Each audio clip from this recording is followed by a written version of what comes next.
여러분 안녕하십니까? 광주 MBC 뉴스데스크입니다. 보건공사가 한창인 옛 전남도청이 44년 전의 모습을 그대로 되찾을 수 있을지 많이들 관심 갖고 계실 텐데요. 건물 외형 공사는 상당 부분 진행되고 있는데 5.18 당시 내부 재현 공사는 내년 초에 시작합니다. 당시 치열했던 시민군들의 저항을 어떻게 구현해 갈 것인지에 대한 구체적인 설계안이 오늘 공개됐습니다. 임지은 기자가 전해드립니다. 1980년 5월 27일 계엄군에 맞선 시민들이 끝까지 지켜내려 했던 옛 전남도청. 40년이 지난 2020년에야 이곳에 날아들었던 총탄들에 대한 조사가 시작됐습니다.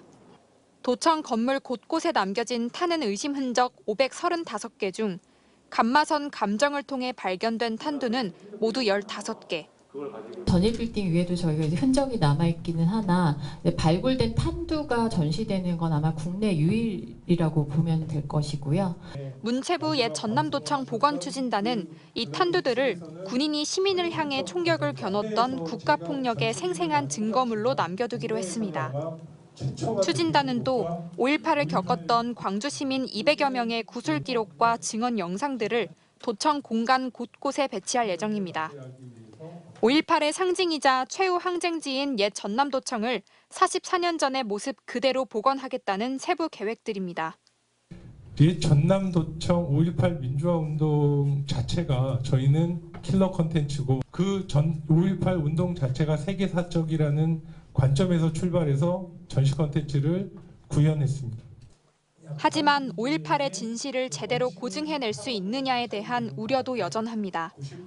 추진단은 도청 본관 3층 상황실과 도청 회의실 지하 1층에 시민군의 무기 사용 서사를 포함시키려 하고 있는데 계엄군의 압도적 화력에 비해 형편없이 초라하지만 의연하게 맞섰던 당시 시민군의 현실을 제대로 비교해 보여줄 수 있냐는 비판이 자문단 내부에서도 나오고 있는 것으로 전해졌습니다.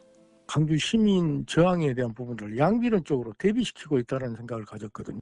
그래서 그 부분은 문제 제기를 했었는데 오늘 기자간담회에서도 또 그걸 그대로 내비쳤다고 하더라고요. 추진단은 오는 12월 13일까지 의견을 수렴해 전남도청 내부와 관련한 실시 설계를 마무리한 다음 콘텐츠 구현에 들어간다는 계획입니다. 옛 전남도청은 내년 10월쯤 공사를 마무리한 뒤 석 달 동안의 시범 운영을 거쳐 시민들에게 공개됩니다. 지역사회가 오랜 시간 동안 고민하고 투쟁했던 일인 만큼 실시 설계를 마칠 때까지 더 섬세하고 신중한 논의가 필요해 보입니다. MBC 뉴스 임지은입니다.